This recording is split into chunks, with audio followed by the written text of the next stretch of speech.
Hola a todos. En la lección anterior estuvimos hablando de los aminoácidos y cómo se unían por enlace peptídico para formar grandes estructuras macromoléculas que eran las proteínas. Pues bien, esas proteínas son tan grandes que necesitan una estructuración en el espacio, es decir, una colocación espacial que va a hacer que de alguna manera se empaqueten y ocupen menos.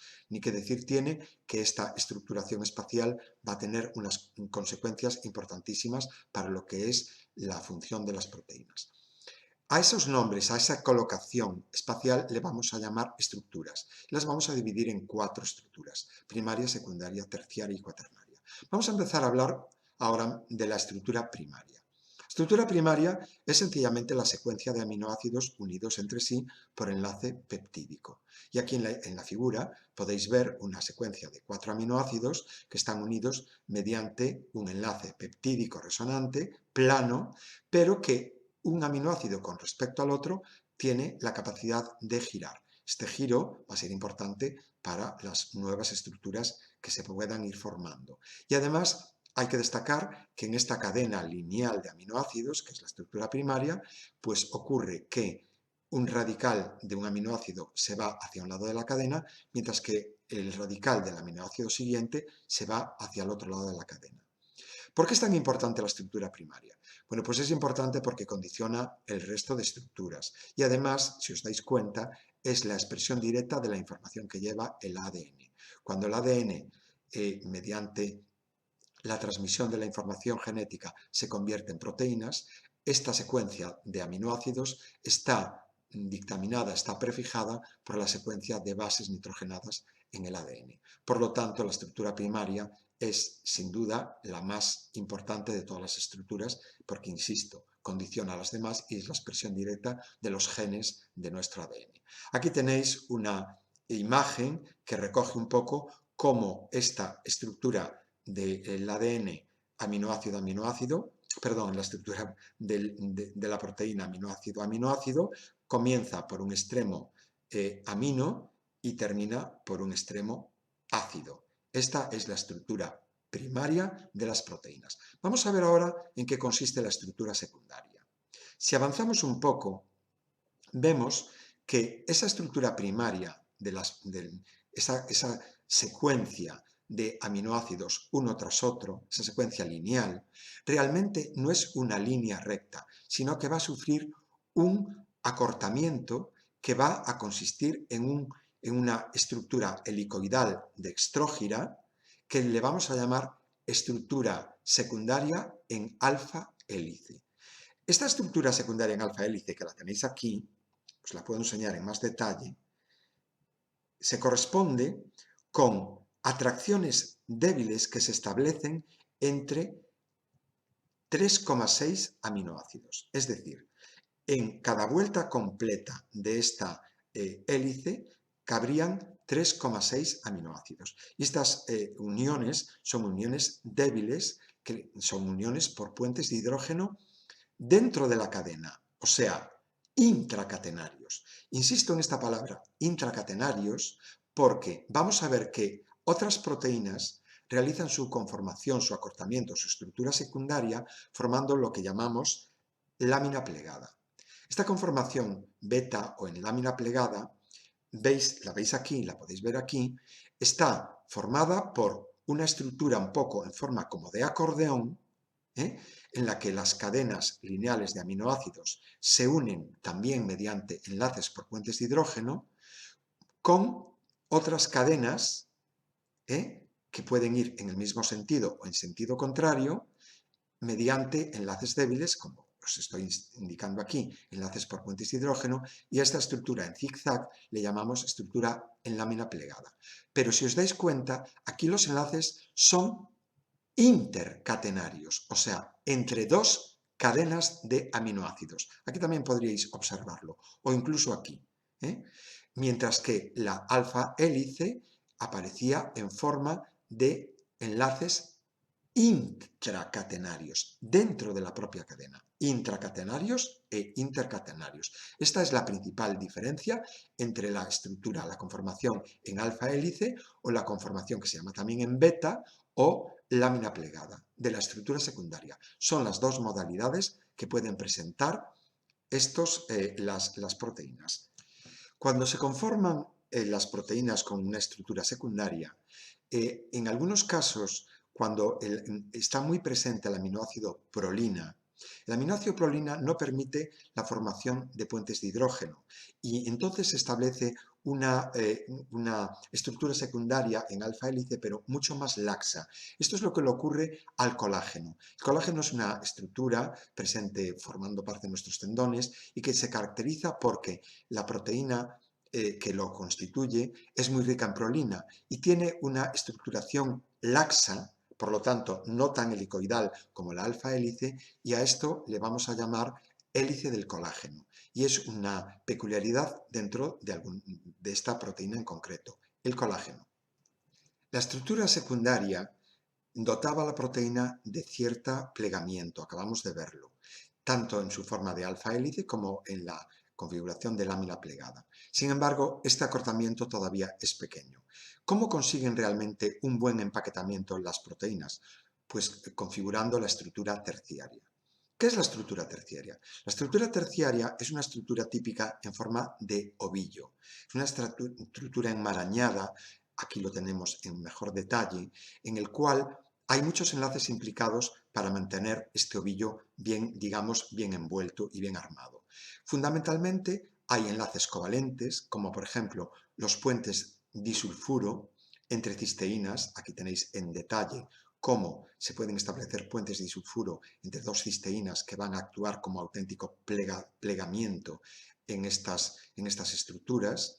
Pero no solamente va a haber estos enlaces, sino que va a haber muchos otros enlaces. Por ejemplo, puede haber enlaces por puentes de hidrógeno, que serían enlaces débiles. Puede haber atracciones hidrofóbicas o repulsiones. Puede haber atracciones eléctricas o repulsiones eléctricas. Estoy pensando en aminoácidos que tienen una carga. Si, por ejemplo, dos aminoácidos con carga positiva están próximos, va a aparecer una cierta fuerza de repulsión. Y si en cambio tienen distinto signo, van a tener una cierta fuerza de acercamiento que va a favorecer la formación de estas estructuras terciarias. Y también aparecen unas fuerzas muy débiles, pero que son muy importantes, las fuerzas de Van der Waals. Pues bien, con este conjunto de enlaces, dentro de los más importantes serían los puentes de disulfuro entre aminoácidos que tengan azufre, por ejemplo la cisteína, se consigue esta estructura en forma de ovillo, bastante compacto, pero que si os fijáis en la propia imagen se aprecian unas zonas como que presentan alfa hélice y otras presentan lámina plegada. Es decir, que puede haber una cierta alternancia de alfa hélice con lámina plegada. Y también hay unas zonas fijas que pueden llegar hasta 500 aminoácidos que van a recibir el nombre de dominios. ¿Qué son los dominios? Los dominios parece que pueden ser estructuras bastante repetitivas que pueden aparecer en distintas proteínas y que originalmente pudieran tener un origen en genes distintos que se fusionaron y que al principio eran moléculas independientes y que hoy en día aparecen de una manera repetitiva. Es como si hubiesen tenido éxito evolutivo y son utilizadas por distintas proteínas que tienen incluso diferentes funciones. Los dominios a veces se articulan entre sí mediante unas estructuras que se llaman bisagras. Es decir, que a veces las proteínas están formadas por distintos dominios que se unen por bisagras. Y la estructura resultante sería una estructura de ovillo que llamamos estructura terciaria. Y por último, tras este empaquetamiento que supone la estructura terciaria, todavía nos queda un cuarto empaquetamiento que es lo que vamos a llamar estructura cuaternaria. La estructura cuaternaria la presentan aquellas proteínas que están formadas por dos o más subunidades. Las subunidades se van a llamar protómeros. Y estos protómeros, por ejemplo, en este caso que estamos estudiando aquí, sería, por ejemplo, el caso de la hemoglobina. ¿Qué es la estructura cuaternaria? Pues la estructura cuaternaria consiste en que cuatro subunidades o protómeros se unirían entre sí mediante un grupo que va a ser un tetrapirrol, en el caso concreto de la hemoglobina, coordinada con el hierro, y por lo tanto La hemoglobina es una proteína compleja formada por 4 protómeros, que están coordinados entre sí. ¿Quién une estas subunidades? Pues en principio enlaces débiles, por ejemplo, enlaces por puentes de hidrógeno, enlaces por fuerzas de Van der Waals, pero incluso podrían participar en esta unión enlaces covalentes, como en el caso de la estructura terciaria. Aquí tenéis, por ejemplo, otro caso que sería el ejemplo de una inmunoglobulina, que estaría formada por también distintas subunidades o protómeros. Y aquí, más abajo, tendríamos el colágeno, que en este caso estaría formado por una triple hélice laxa, que se conoce con el nombre de triple hélice del colágeno.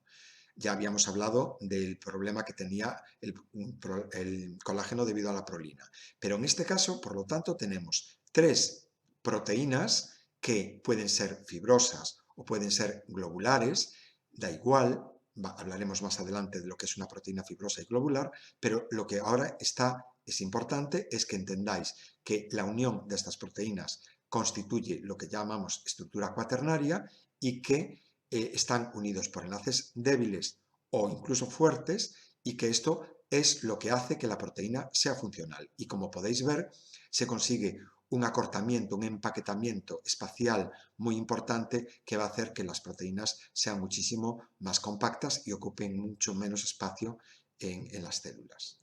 Bueno, por si alguno de vosotros os estáis preguntando cómo realmente se repliegan tanto las proteínas y cómo se ordenan de una manera perfecta, que si no, no serían funcionales, deciros que las posibilidades de que esto ocurriese al azar y que los enlaces entre distintas unidades proteicas pudieran llegar a buen fin serían remotísimas. Y realmente, con el paso del tiempo, hemos descubierto que son unas proteínas especiales llamadas chaperonas o chaperoninas, las que son capaces de una manera rapidísima de envolver e empaquetar las proteínas para que sean funcionales, estructurándolas en su estructura secundaria, terciaria y cuaternaria, y por supuesto con un consumo de energía en forma de ATP. No vamos a entrar en más profundidad en las chaperonas, pero deciros que existe obviamente un mecanismo que permite este empaquetamiento preciso y funcional de cualquier proteína. De hecho, cuando las proteínas están mal plegadas, pueden aparecer enfermedades muy importantes. Por ejemplo, algunas enfermedades neurodegenerativas como el Parkinson, incluso la diabetes tipo 2, puede deberse a una desorganización proteica en los individuos que presentan estas enfermedades. También la enfermedad, por ejemplo, de los priones de Krauss-Jakob, esa alteración tridimensional de las proteínas, es la que de alguna manera altera las neuronas y sabéis que tiene un desenlace fatal para los seres que las padezcan, tanto humanos como animales. Bueno, pues una de las cosas que puede ocurrir con estas proteínas tan bien estructuradas por esas chaperonas es que en un momento dado estos empaquetamientos tan complicados y tan perfectos pueden sencillamente desnaturalizarse. ¿Qué es desnaturalizarse? Es perder las estructuras. Estas estructuras se pueden perder de una manera reversible o irreversible. Cuando las estructuras se pierden de una manera irreversible, se dice que la proteína está desnaturalizada y permanece desnaturalizada. Y cuando, en cambio, la proteína puede recuperar sus estructuras con espacio, con tiempo, con reposo, pues entonces decimos que la proteína se renaturaliza. Aquí tenéis en la imagen lo que es la desnaturalización de una proteína. Esta es la estructura perfectamente conformada y cómo puede aparecer en un momento dado con la pérdida de esos enlaces intermedios, de esos enlaces débiles, etc. Pero, ¿quiénes pueden ser los causantes de estos procesos de desnaturalización? En principio, pueden ser muchos factores. Uno de los más notorios es, por ejemplo, la temperatura. Una proteína a partir de los 60 grados, por ejemplo, estamos pensando en un huevo, se va a solidificar, se va a cuajar, se va a coagular y, por ejemplo, va a dar origen a una proteína desnaturalizada que sería la yema cocida o la yema frita. Esto sería debido a la temperatura, pero no solamente esto, sino que, por ejemplo, los ácidos, como en el caso de la acidificación de la leche con el yogur, ese cuajado del yogur es típico de la desnaturalización de la caseína de la leche. O, por ejemplo, la presencia de metales pesados, la presencia de alcoholes, la agitación mecánica, como por ejemplo poner a punto de nieve una clara de un huevo, pues eso van a ser desnaturalizaciones de proteínas. El rizado del pelo, por ejemplo, en las permanentes, es una desnaturalización de las proteínas. El cuajo del queso también, por ejemplo, da origen a esta desnaturalización. Repito, la desnaturalización podrá ser permanente o no permanente. Y que sepáis que nunca, cuando se desnaturaliza una proteína, se pierde la estructura primaria de esa proteína. Para romper los enlaces peptídicos, la cadena aminocídica, había que utilizar unas proteasas, que serían unos enzimas específicos para romper el enlace peptídico. Lo que normalmente se desnaturaliza es la estructura cuaternaria, terciaria, secundaria. Quedaros con esta idea. La desnaturalización provoca una alteración de las proteínas y pierden su funcionalidad. Una proteína cuando está desnaturalizada no es funcional. Tendrá que renaturalizarse en el caso de que sea posible para que pueda volver a funcionar. Esto es muy importante, ¿eh?